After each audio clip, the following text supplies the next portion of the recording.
Big Jim, everybody! Hello and welcome to the Big Jim Show. Today we're going to talk about something that it's a problem everywhere, but I know it's definitely a problem here in Athens County, and we're talking about drugs. And today I have Derrick with me. You know I'm not that good with names. Anyways, we got Derrick with me today, and he's a former heroin addict. And we're going to discuss a few things of how you beat the system. Because, like I said, he is a former heroin addict. Nice to meet you there, Derrick. Nice to meet you, Jim. First off, I'd like to thank you for allowing us to be part of your personal life, in hopes that maybe we can save a few lives from anybody watching this, because it is a deadly disease, actually, Very much so. to me. So, and you also told me that it's therapeutic for yourself as well. It is. So, you know, and any part that I can help out as far as being educated on this, you know, we're going to save some lives. So, Derrick, let's start off with, did you start off with heroin, or was there any other stuff that led up to it? No, I did not start off with heroin. Started off drinking when I was 14. Drinking at the age of 14. Drinking at the age of 14, smoking weed.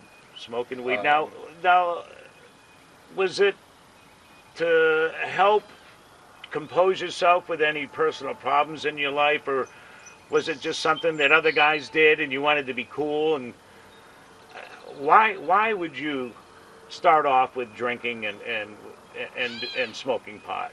At the time, it was just everyone was drinking. But as soon as I put the buzz on, I liked it. It got me out of myself, got me out of my head, out of how I felt. But it quickly escalated, very quickly. At a young age, it escalated. Right. How did you experience pot for the very first time? Sitting around with a couple buddies. Said, hey man, you want to try this?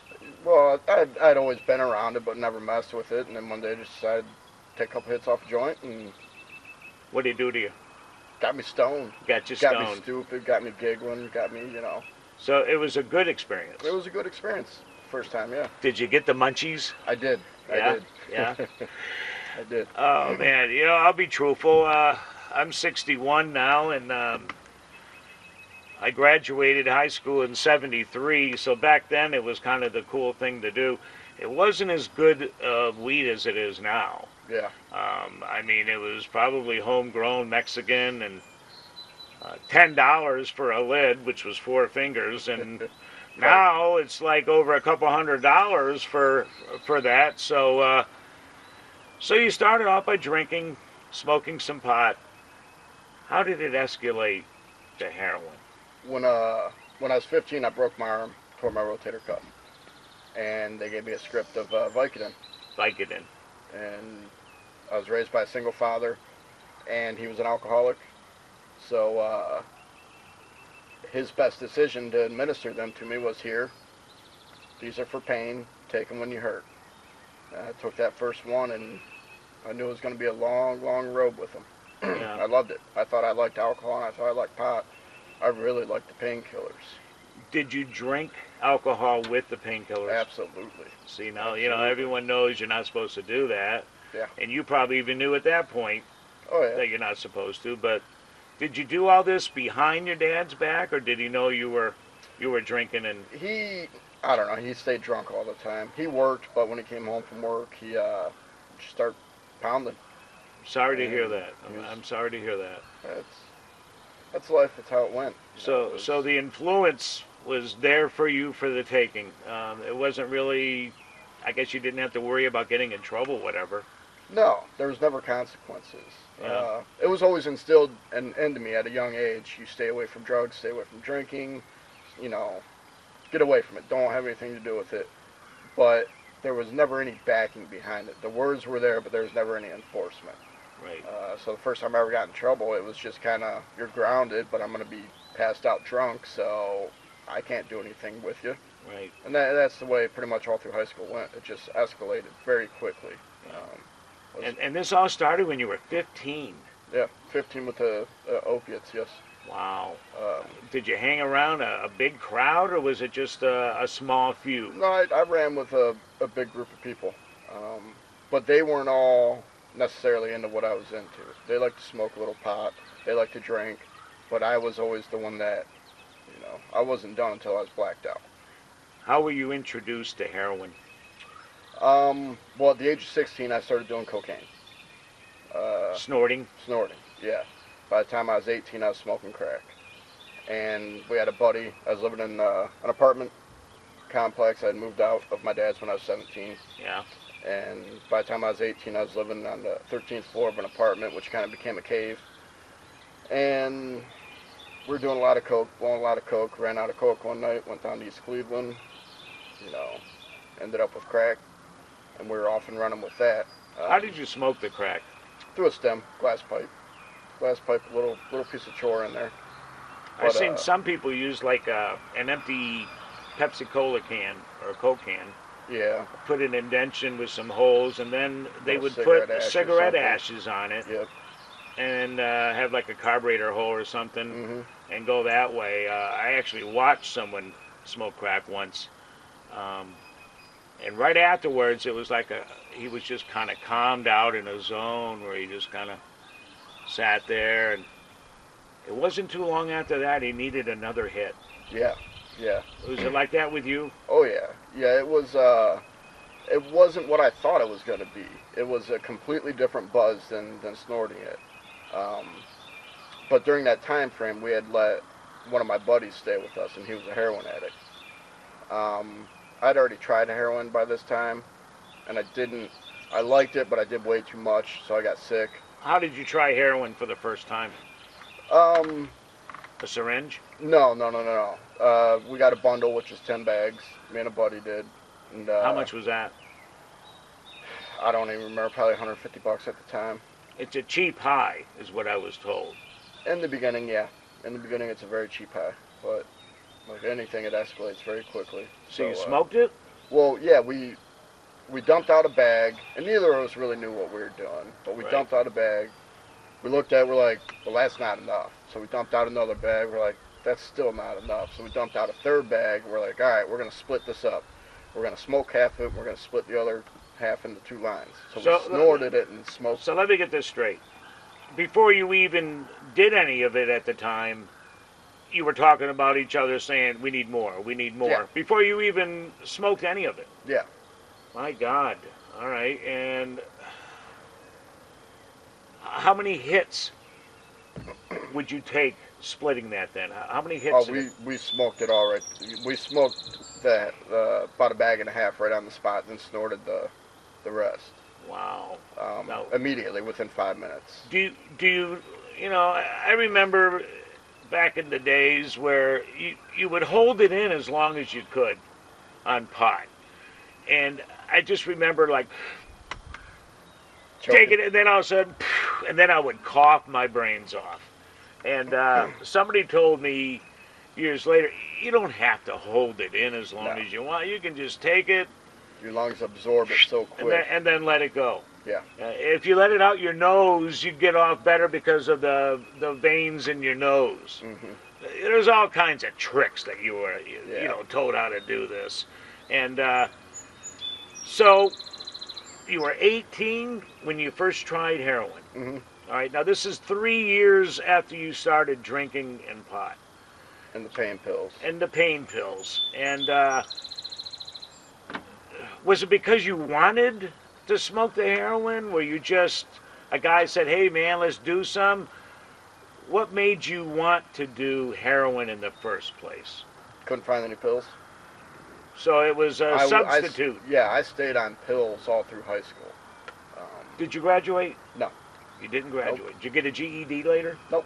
You still haven't? Still haven't. Wow. Does that upset you? It did at first, but then I look at it. I look at all my buddies that went to college, and I don't know. they're struggling. They're They're struggling. They make, you know, they come out of college with a 4-year degree working at AutoZone. Wow. You know, and a lot of them never use that degree. They pretty much use their parents' money to go party for 4 years. Right. So I was kind of forced out of high school. I wasn't given much of an option. I was told either the day before my birthday, either drop out or we're expelling you. I didn't do much in high school besides get high, get drunk, whatever, cause problems. It was more of a fun thing than educational. Yeah, and I had no consequences at home. No consequences. I come home, my grade point average my junior year was like a 0.5 or something. I didn't. You didn't care? No, I didn't do anything at school. Nothing. I showed up. That was it.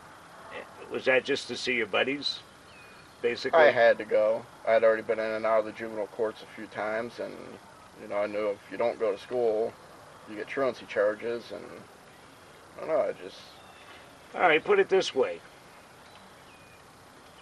Getting into the drug phase and everything, was it a personal choice that you just wanted to do it, or do you think it was something to hide your problems of the family home?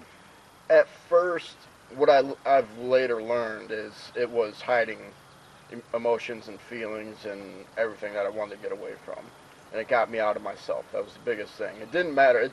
To this day, it doesn't matter when I look back. It doesn't matter what I've done. I've been addicted to anything and everything. I like more. Whatever it is, I got to have more of. Whatever got me out of myself. I just always had a bond with the opiates. And then once I found heroin, it was off and running. Right. I lost my first buddy when I was 18 years old. He was the one that was living with us. When we were smoking crack, we'd run out. He would give us, you know, about a half gram of dope. We'd blow it and go to bed. That's how we'd come down. About 6 months after all that came to an end, he ended up overdosing. And I swore I would never, ever, ever do heroin again. Never stick a needle in my body. And it didn't stick. How long did it take after his funeral? I was high at his funeral. High at the funeral. Yeah. So it was, you couldn't control it. No. It was a disease. Yeah. A disease.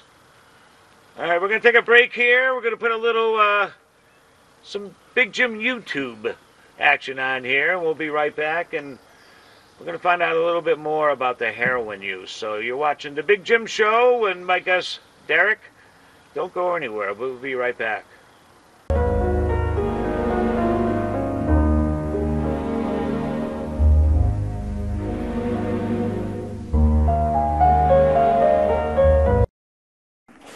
Welcome to Rants with Big Jim. You know, there's a few things I could rant about on using my hover round. Today, I'm going to rant. I never knew. I should have looked. I don't even know where my owner's manual is right now, but 4 or 5 months ago, that's right. Let's take a little tour while I talk about this. We're talking about the control arm. Okay, let's first show you. I'll turn it off. To turn it on, you just push this one. Hear a couple beeps. Has a horn for you. Who the hell's going to hear that? Unless you're a pedestrian. I don't know. You can lower the speeds or raise them. I always keep it on high. And then turn it off, like so. Let's go for a cruise. Look, it even has a nice little cup holder. My orange juice. I bring out Dozer's food and water for him, using my hover round. How you doing, Dozer? Good boy? Good boy, Dozer. He's a good dog. Yep. Excuse me, Dozer. Let's go see the girls. We're always happy to see me show up. I'm not going to open the gate. Got plenty of water. So we have lightning and Marge. See if they like the horn.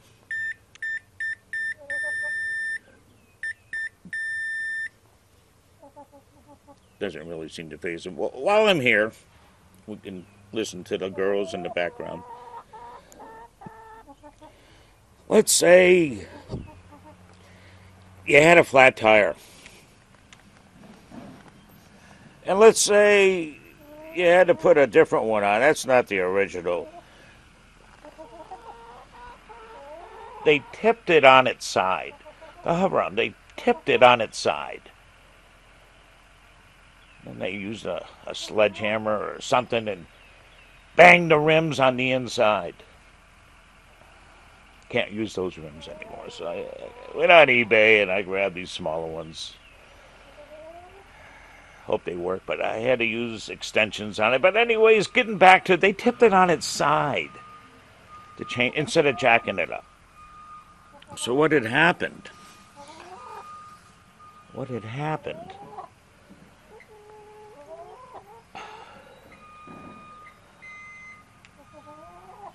All right, this is what happened. It actually just now happened because I did it. All of a sudden, the control arm, when I went to go on, did this. I'm like, it's not going. When I do that, it stops. And then as soon as I move, it goes off. So a buddy of mine gets online and gets the owner's manual.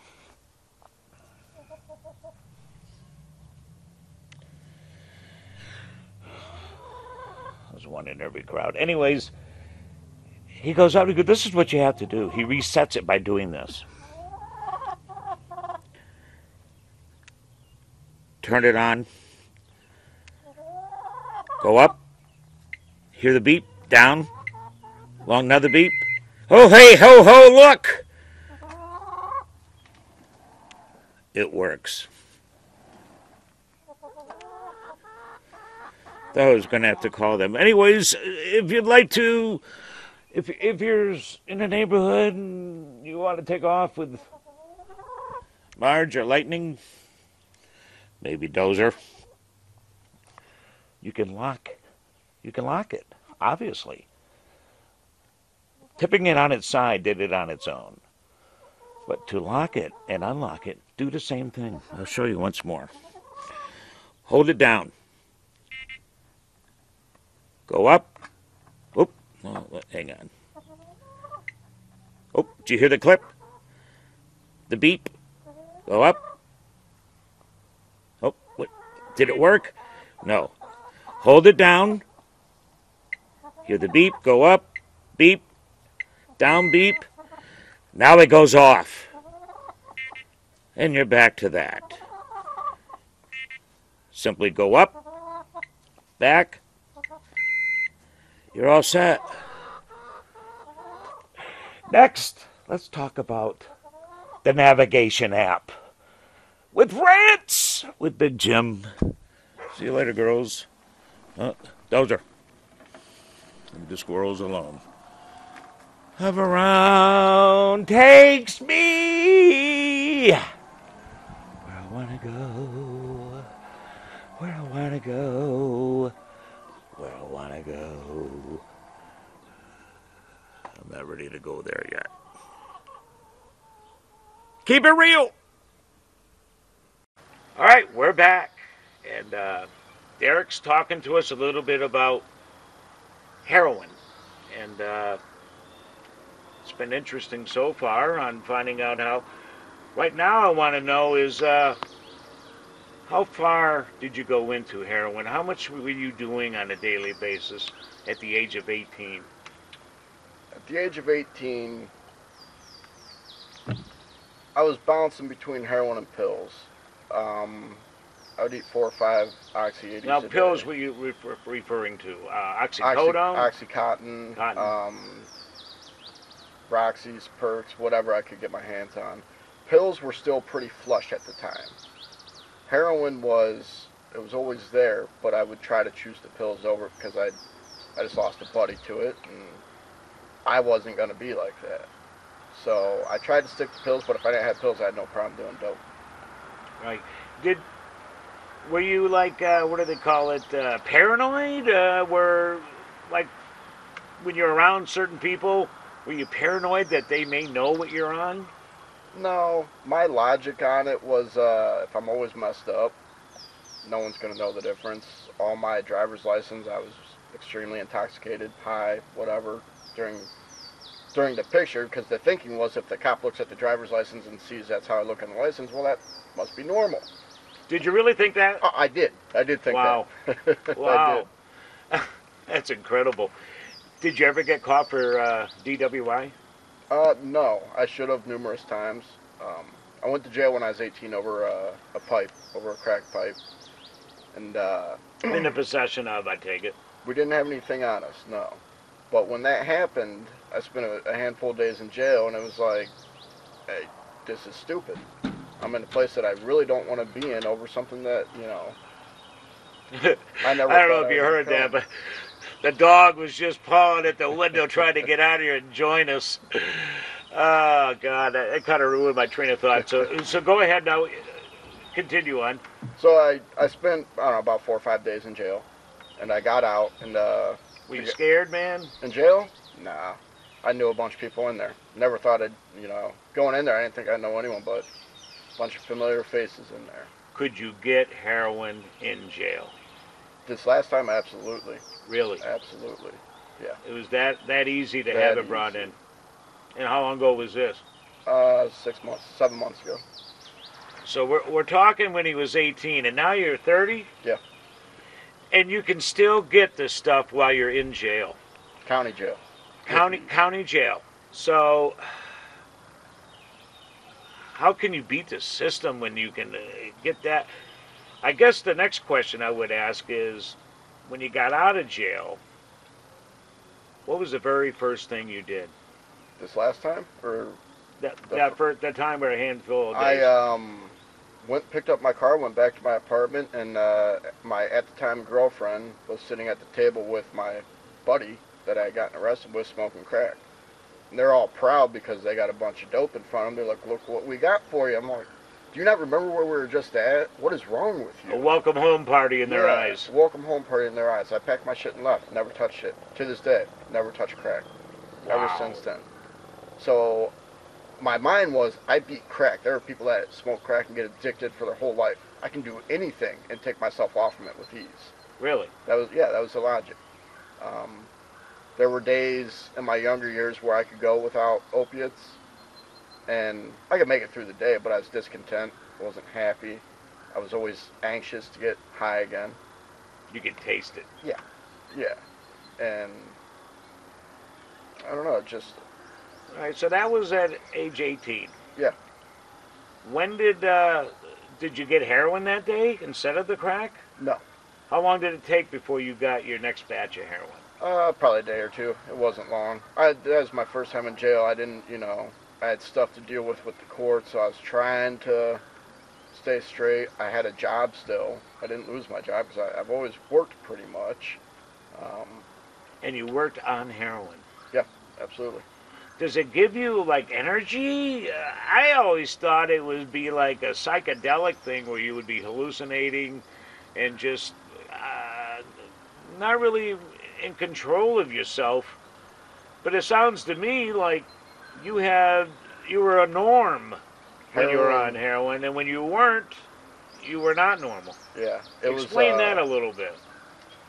It's funny because a lot of people think that. I guess to someone that doesn't do it on a daily basis all day long, if they do a little bit, yeah, they're going to be down. They're not going to want to do much. To me, it was an upper. That's how I got out of bed in the morning. That's why I got out of bed in the morning. If I woke up without it, I didn't get out of bed. I didn't go to work. But as long as I knew I had something waiting for me out in the car in the morning, up, on time, ready to go.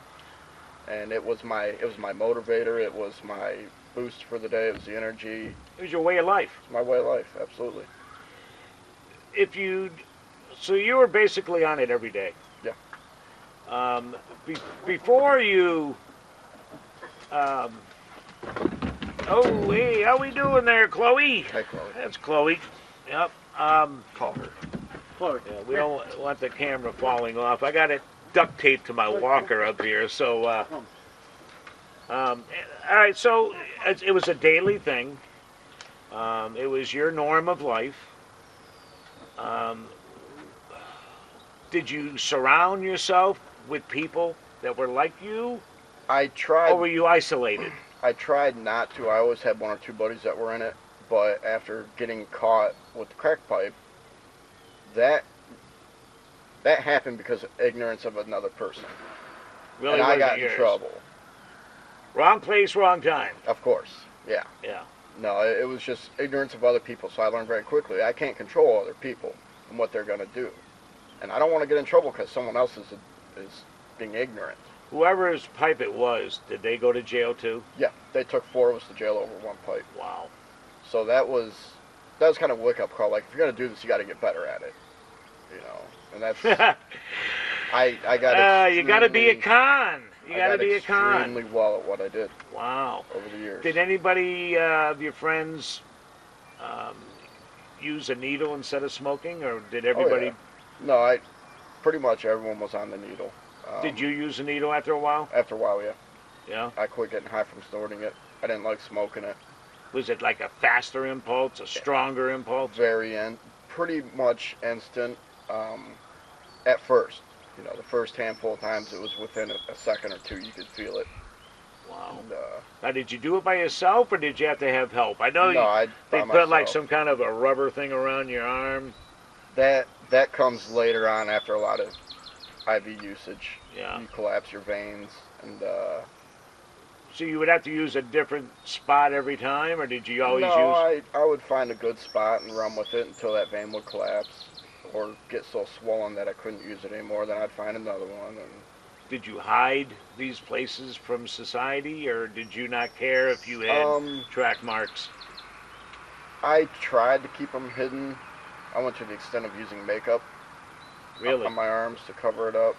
Yeah. Wow. Which was good when you had first put it on. A flesh tone kind of thing. A flesh tone, yeah. It worked very well when you first put it on, but at 7:30 in the morning it looks good. But by noon at work, I worked carpenter. We were outside a lot in the hot sun. Well, you start to sweat, the dirt starts to stick to it, and it starts to you know, rub off and then people are looking at you like, why do you have makeup on? Yeah. So, well, no one ever caught on to that, but what a lot of people would catch on to, there's one thing that really sticks out to me. We got caught in a storm one day, and I was standing in the garage letting the laborers clean up, and this guy comes in from the pouring rain, and he's like, you've been staying in the garage, you know, how are you soaking wet? It's like, I was out in the pouring rain, and I'm not even as wet as you, because I got to a point where I was doing so much, I just sweat constantly. If I thought of something, I would, bead of sweat would come down my face. Really? Yeah. And this was after you took it, or in between? After. I don't know if it was like a toxic buildup in my body, and my body trying to sweat out all the toxins. Not sure what it was, just an effect of the drug. You know, but yeah, in the heat, I would sweat profusely. In the winter, I'd be out shoveling 2 foot of snow off the deck in a pair of shorts and a t-shirt. Wow. You know, my wife's asking me, like, how are you not cold? And you can see the steam rolling off me. Yeah. I sweat profusely too, but it's mainly because of the spinal problem I've had. Did you feel like your heart beat faster? Did it affect your heart? Could you hear it in your ears? Some people told me that. Crack, when I would take a big hit of crack, you get, they call them the wah-wahs, because you hear it coming in and out. Your hearing kind of goes and your heart will start to race. But dope, the first few minutes were the volatile minutes, I like to think of, because that's when odds are if you're going to fall out, OD, or you know, anything bad's going to happen, that's within those first few minutes. But the first couple minutes, it was a very calming, relaxing, kind of like that, kind of just kick back, close your eyes. Yeah. Did you visualize different stuff? No. Were colors brighter? No. No. Life was just manageable. Wow. That was that's where it got to. It was, life became manageable with this, and it was just distorted thinking. So this is all basically 18, 19 now, Yeah, 18, 20. 19, 20. You're 30 now, so for the last 10 years, was it a constant thing for you? Yeah. Did you ever get off on your own, just say stop, or did you continuously smoke heroin? And you said you shot it up now. Yeah.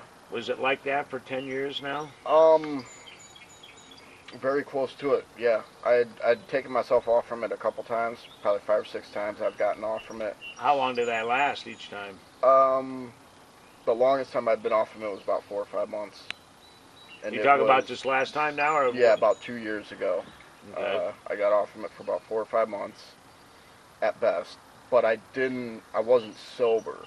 I replaced heroin. I took myself out of the city, out of the town that I was in, went across the state, and away from all the friends. Away from everything. Just a brand new start, basically, right? Yeah. I did geographical change. I tried that numerous times in the past. I moved all the way to the other side of the country in 2008, and I ended up taking a whole bunch of pills out there, and within... So you kind of cheated yourself a little bit by not cold turkey. I'm going to bring these just in case I need them. Yeah, and within days I had scripts from the doctors. I'd met a couple people at the bars. No matter where I go, I'm going to find what I want. It's everywhere. It is. It's everywhere. It is. And that was the only thing I ever tried to do, though. I just tried to take myself out of the situation. I tried to cut people out, remove myself from the town, whatever it was, to get away from it. But the problem still existed with me. The thinking problem was there. And I couldn't get away from that. So when I got dried up a couple years ago, I went from being a raging heroin addict to a raging alcoholic. And So to get off heroin, you substituted it by drinking all the time. Yeah. And you're talking hard liquor, beer? Hard liquor, beer. I started out, I would pound a 6-pack, and within a couple of days I was pounding a 12-pack. And that tied me over for a few weeks of 12-pack in the evenings. Then I went back home, and as soon as I got home I was very discontent. I was scared. I was really scared, and it was early in the afternoon, and had to go get some beer to feel better. And I went back to work about a week later, and I was good throughout the day as long as I was keeping myself occupied. But as soon as I got home, it was blackout time. It got to the point where I would slam 12 beers in the first hour and go to the store and get another 12-pack. Blackout drinking every single time, waking up in the morning out on my back deck. And that lasted for a little bit, and then I had a buddy call me up, and he knew what I went through to get off from it, and he called me up and asked me if I could still get heroin. I was like, yeah, I could probably do that.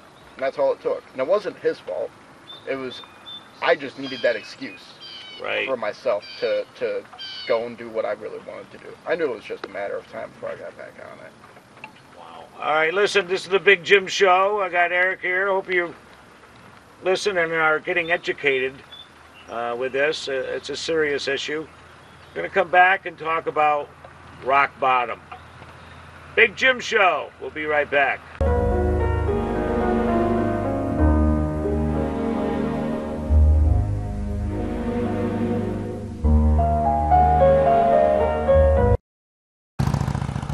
Hover around takes me where I want to go.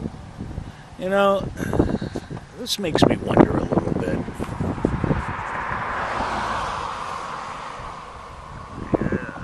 There's like apartment complexes here,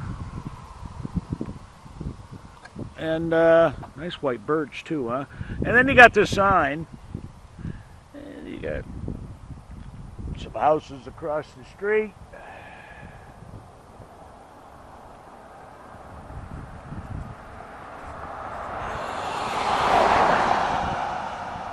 When was that sign posted? When did it come into this location? How long ago?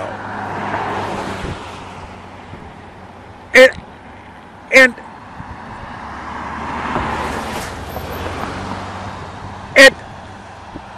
is there still a deaf child in the area. So the question is there a deaf child in the area? How long has that sign been there?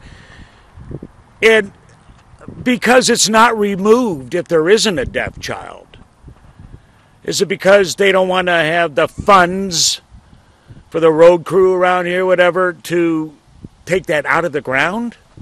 Just leave it there and say, I mean, there is a busy intersection up here.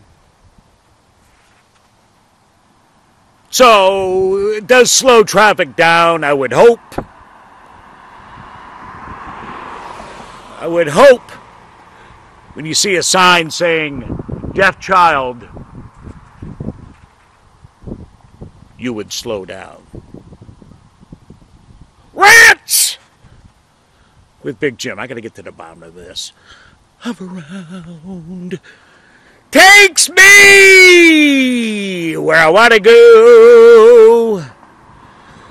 Where I want to go. Oh, I gotta turn around. Oh, nobody's coming from behind me.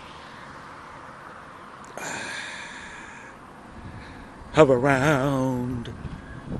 Takes me! Hey, check this out. It's a bear.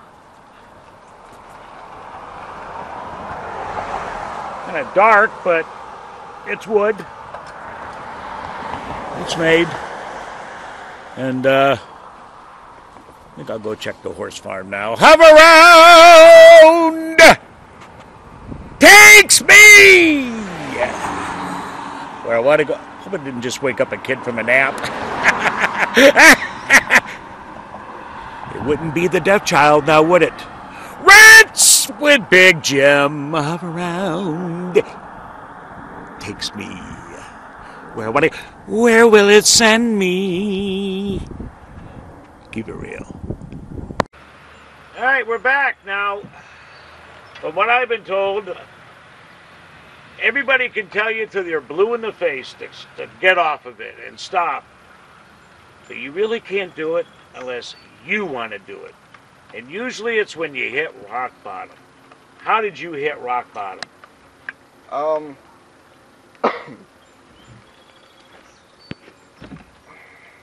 I guess it would be my birthday of 2014. Things were really bad. I had overdosed myself intentionally about a year prior to that. On purpose? On purpose, yeah. So maybe that was my rock bottom. I don't know. I was just so discontent with the life. If you try to commit suicide and OD, that's rock bottom in my eyes. That's rock bottom. You're giving up. Yeah. So, yeah, I'd accepted my fate, and I was just tired of living and feeling the way I was. Just a miserable... You ever have a nightmare, and all you want to do is wake up, and you can feel inside you while you're sleeping how you feel? That's how I felt all day, every day. High. Even being high. I was just like, I just wanted to wake up from it, and I couldn't. And it's just... So what did you do? How did you ask for help? How did you get out of the situation? I did not take myself out of the situation. I was taken out of the situation. Over the years, I learned how to, not get caught. I was tired of getting caught by the wife.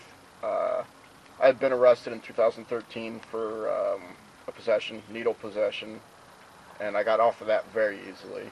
I pled out. I went from a felony charge to a third-degree misdemeanor attempt to purchase. So, it was like I can get away with whatever I want. I've gotten out of so much trouble in my life, So I had to learn how to fix the home life. And I thought I had gotten very good at keeping it hidden. And for a while I did. The paychecks were getting deposited right into the bank account. The wife knew something was up, but the money was there. So she couldn't figure out where I'm getting the money to do this if I'm truly doing it. In the meantime, I'm telling her I'm sober till I'm blue in the face. And making her think that she was crazy. She thought that she had lost her mind because she thought she was imagining me nodding off, passing out, doing dishes, brushing my teeth, falling asleep in my car. She thought she was just imagining this stuff. That's how I manipulated her to think. Isn't that... And it didn't take much training or education to do that. No. And looking back now, probably feel a little, I don't know, bad that you did that to your wife. Oh yeah, yeah. Yeah. And And you have a kid too at that time. yeah. And I tried to get sober when my first son was born. Tried to get sober for him, didn't work. We got married. I tried to get sober for that, but I was. So what did the trick, Eric? What actually did the trick? I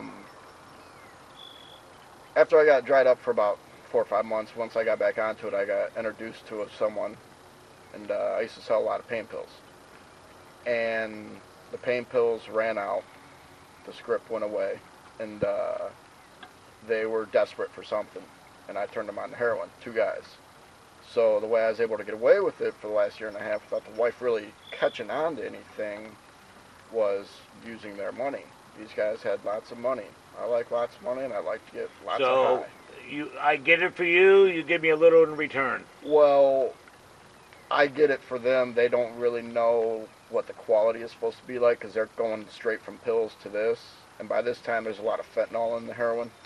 You know, it's mostly fentanyl. So I was able to, you know, if I had 1 gram of heroin, I could take 3/4 of that gram, turn it into 2 grams with a bunch of B6. I would cut it and split it between 2 guys, and they thought it was awesome. They didn't know the difference. So right from the get-go, it was like, ha, no consequences. Again, they didn't know. I'm using their money. So I'm flying you under were the radar. wise enough to know that you could do this. Yeah. And get away with it, and no consequences. Yep. Easy fix. Yeah. It got to the point, I got them to the point where I was collecting, on average, $500 a day. Wow. And for $500, I could purchase 4 grams of heroin. And I would dish out about 1 gram and keep the other 3 for myself. So you didn't have to get into the bank account. No. You had a slush fund. I did. Wow. And it was just, as an addict, it was awesome. All I had to do was the legwork. Well, this went on for long enough that eventually one of my money suppliers got pulled over and got arrested. Well, he got caught with some. Well, he gave up my name to the police. The police started looking into me but couldn't really find anything on me. I didn't really have a record. But about 3 months later, 2 months later, his neighbor called about trafficking, about a car coming in and out every day in the evening, sometimes twice a day. I would be in and out At your there. place? At his place. At He his lived place. in a dead end of a cul-de-sac in a development in a bigger city. So, in my eyes, it was a nosy neighbor, not minding her own business. Right. And I'd repeatedly told him, like, I don't like meeting at your house. I don't want the traffic in and out of there. There's one way in, one way out. I don't want to get in trouble. I got a family. By now I got 2 kids. 1 on the way, 2 kids. No, I'd already had my second one. So I got 2 kids at home and a wife, and I'm the only one that works. You know, I'm the bread earner. So I can't get in trouble because I have to support them. But at the same time, my life is going to expire at any given moment because every time I push that plunger, that could be it. Right. And I was all right with that, though. I wrecked 2 cars in the matter of a month. So you got arrested. I did, but I didn't just get arrested. The neighbor called, and they tipped off. She had my license plate, and Lake County Heroin Task Force. They go after what they call the big boys. They considered you one of the big boys. They did. They started investigating me. They did a 26-day investigation from September 2nd till September 28th. The day that I was arrested, I knew what was going on when I met up with the guy to get his money. He said those few key words that everyone knows you should run, but me being the addict was like, no, I made every excuse to why he was saying this stuff. And all I wanted was his money, so I didn't care. Was he wired, do you think? Yeah, he was definitely wired. It all came out in my discovery about what all happened. Wow. So I went down, got everything. I made 1 drop, then I went to his house. And on his way to his house, I had that gut feeling like just rip him off. Don't even go. Just tell him some BS. Something happened. But I didn't. When I pulled in his development, I saw 2 suspicious vehicles. As soon as I made the drop, one of the suspicious vehicles backed out of a driveway and came head at me. And about the blink of an eye, I had about a pound of lead looking down at me from every direction. I had they hit me with their SWAT team, whatever it was. Kind their of like task watching force. cops. It was like something out of a movie. It really was. It was one of those moments where there's enough guns on you, and you're thinking like, what? Like, I know I'm doing something wrong, but come on, all these guys had about 16 guys there, and it was insane. I never expected something like that to happen. So they arrested me. They charged me with 2 felony 4. Well, they indicted me on 2 felony 4 traffickings, felony 5 possession, a slew of misdemeanors. I had a bunch of needles, paraphernalia, and stuff in my car. I went to jail that night. They tried to get me to work with them. They wouldn't meet my conditions, so I didn't do anything for them. Right. And I went to court a week later, and the detective that arrested me showed up in court. And when I first talked to my attorney, she said, they're just going to bond you right over to felony court. It's just an arraignment. They're going to bond you over to felony court. So I'm looking at like 6.5 years in prison. And I had accepted it. I knew that I wanted to get sober. 2015, my birthday, I saw the walls were crumbling down. My wife made my favorite meal. I don't come home till 9:30 at night. She's locked in the bedroom. My other boy's in bed. Dinner, 2 pieces of cake missing. Dinner's put away. And it was like, this is what my life has come to. Just So it was a saving grace that you got arrested. Absolutely. I wanted something to happen. I just didn't know what. I didn't know how to do it. I knew I wanted to get sober. I really did, because I didn't want to die as much as I felt like I did.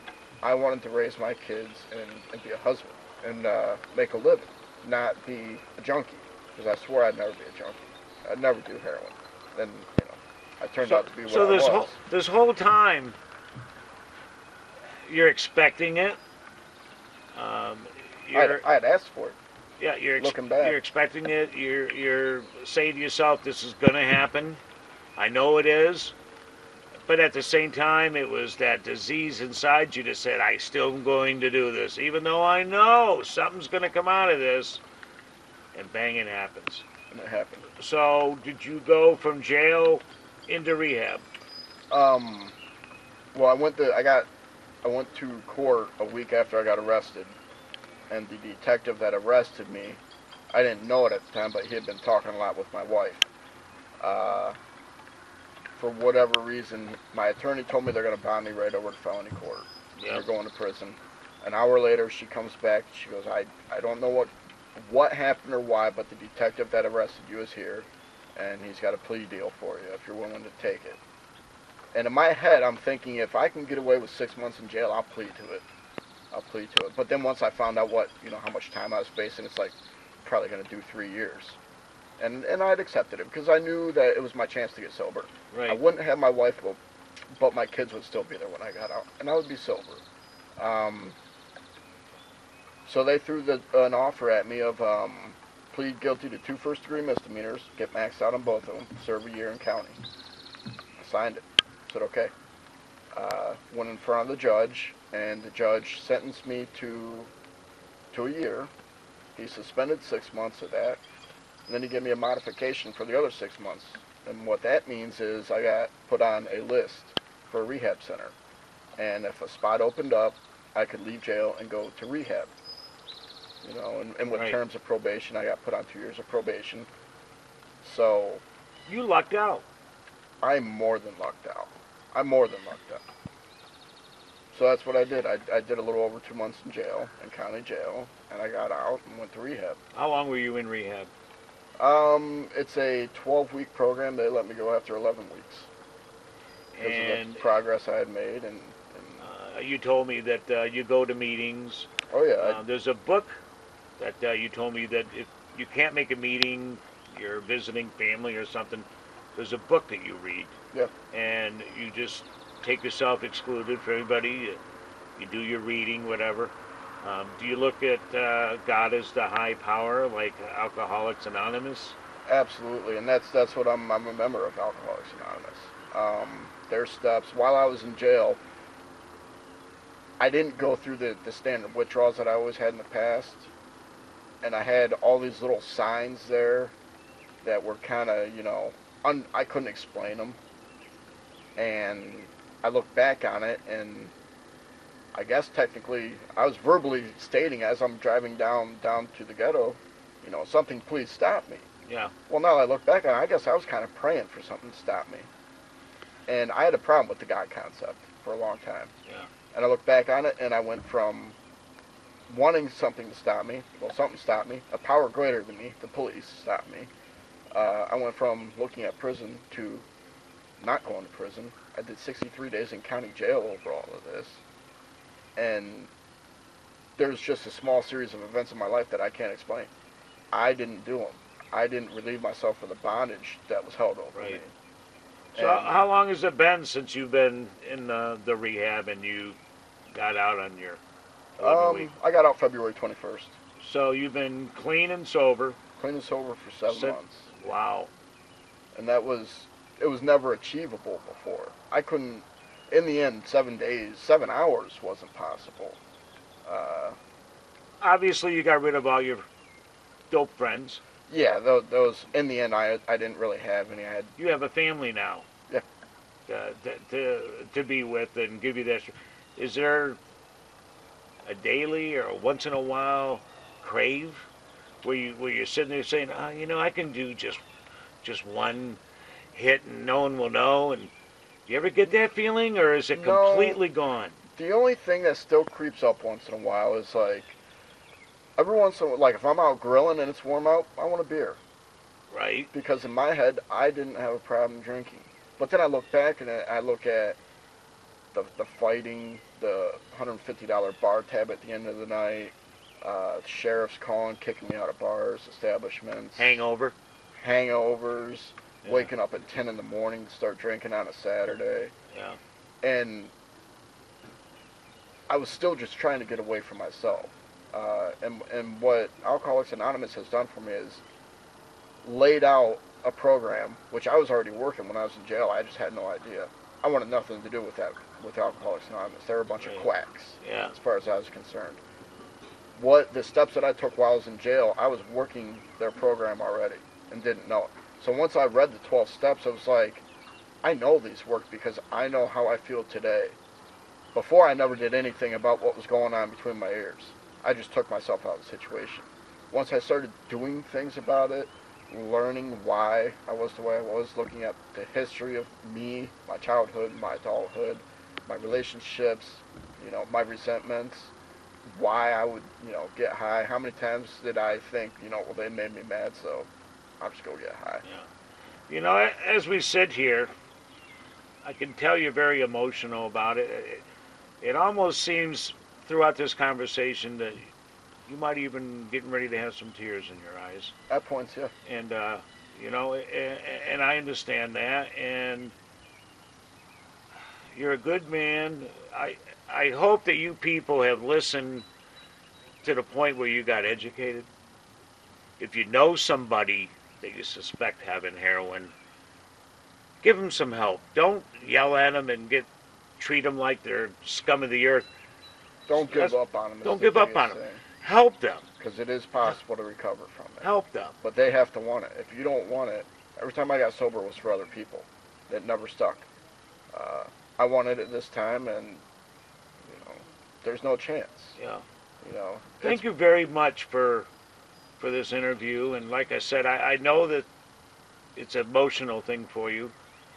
I'm sure that we're going to save some lives or make a life for somebody out there. Just know it's possible. It is possible to recover with the peace of mind and the ease and the comfort of being able to get through the day without the anxiety, without feeling like a terrible person. But you have to do a lot of hard work for it. So not only do you need friendship and family to love you and help you through, the key word is you have to do it yourself. You need to do this yourself if you're on it. And for God's sake, listen to this man. And if you've never tried it, don't. Because you just heard the turmoil he went through. Derrick, thank you very much. Thank you, Jim. Power to you. I'd like to stay in touch with you and make sure that you're still going with it and all. Absolutely. And if any of your viewers have any questions or want to speak to me, you have my contact You info. get right a hold of me, You and can yeah, come right through to definitely. And I love you, man. Thank you. I love you very Jeff. much for doing this. Not a problem. The Big Jim Show, talking about drug addiction, mainly heroin. Don't do it. Don't do it. Smile. It's contagious, and it goes a long way. We'll catch you next week right here on The Big Jim Show on ACTV, your access to access.